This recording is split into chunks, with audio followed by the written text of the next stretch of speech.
Praise the Lord. ഈ നല്ല സുപ്രഭാതത്തിനായി കർത്താവിനെ സ്തുതിക്കുന്നു. വീണ്ടും ഗുഡ് മോർണിംഗ് ഹോളി സ്പിരിറ്റിലേക്ക് നിങ്ങളെ സ്വാഗതം ചെയ്യുന്നു.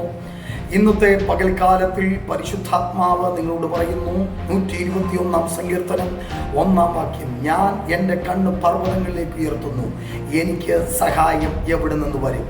ഞാൻ എൻ്റെ കണ്ണ് പർവ്വതങ്ങളിലേക്ക് ഉയർത്തുന്നു, എനിക്ക് സഹായം എവിടെ നിന്ന് വരും?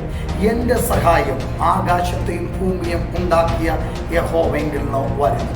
ഇന്ന് പകൽക്കാലം നിങ്ങൾക്ക് സഹായം അരുളുന്ന ദൈവത്തെങ്കിലേക്ക്, പരിശുദ്ധാത്മാവ ദൈവത്തെങ്കിലേക്ക്, യേശു കർത്താവിലേക്ക് നിങ്ങളുടെ കണ്ണുകളെ ഉയർത്തുമെങ്കിൽ ഇന്നത്തെ പകൽക്കാലത്തിൽ നിങ്ങളുടെ പലരുടെയും സഹായം അറ്റുപോകുമ്പോൾ മാതാപിതാക്കളുടെ, സഹോദരങ്ങളുടെ, ബന്ധുമിത്രാദികളുടെ, ചാർച്ചക്കാരുടെ, പാസ്റ്ററുടെ, സഭാ വിശ്വാസികളുടെ, അയൽവക്കംകാരുടെ പലരുടെയും സഹായം നിലച്ചു പോകുമ്പോൾ ഇന്നു പകൽ കർത്താവ് പറയുന്നു, അവൻ നിനക്ക് സഹായകനായി.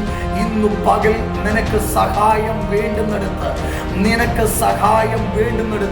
അവൻ സഹായകനായി ഇന്നു പകൽ വെളിപ്പെട്ടു വരും. സഹായം മറ്റടുത്ത് സഹായസ്തവുമായി, കരുണയില്ലാത്തടത്ത് കരുണയുടെ ആതുരതമായി, വേദനിക്കുന്നിടത്ത് ആശ്വാസമായി, സൗഖ്യം വേണ്ടെടുത്ത് സൗഖ്യദായകനായി, കഷ്ടതയുടെ നീർപ്പോടിന്റെ അകത്ത് കിടക്കുന്നിടത്ത് ആമൻ സഹായഹസ്തവുമായി ഇന്നു പകൽ നിനക്ക് വേണ്ടി അവൻ വെളിപ്പെട്ടു വരും.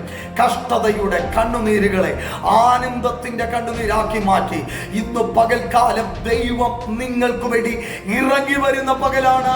വിശ്വസിക്കാം, കണ്ണുകളെ അടയ്ക്കാം. പരിശുദ്ധ ദൈവമേ, വിശ്വസ്ത കർത്താവേ, ഈ തന്റെ ജനത്തിന് എവിടെയാണോ, ഏത് വിഷയത്തിലാണോ സഹായം വേണ്ടത്, ആ വിഷയത്തിൽ സഹായസ്തവുമായി, കരുണയായി അങ്ങ് വെളിപ്പെടണമേ.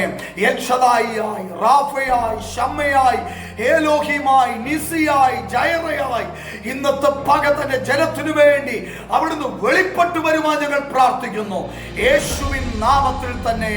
ആമേൻ. God bless you. അവൻ ഇന്ന് പകൽ നിങ്ങൾ അവനെ എവിടെയാണോ പ്രതീക്ഷിക്കുന്നത് അവിടെ അവന്റെ കരം നിങ്ങൾക്ക് വേണ്ടി ചലിക്കും. ആമേൻ.